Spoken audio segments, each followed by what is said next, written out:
今天你要是把这道菜学会了，你的家人肯定夸你厨艺好。每天更新叫做菜，你记得点我头像旁边的加号收藏，学到就是赚到。碗中准备蒜末、葱白、红椒丝，6成油温炝香。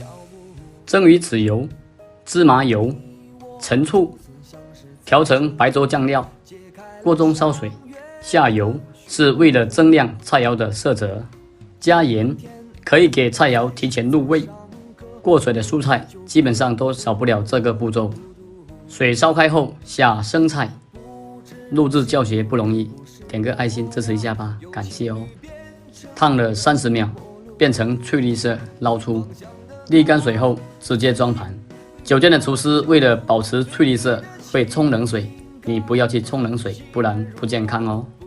把调好的白粥酱汁淋上去即可。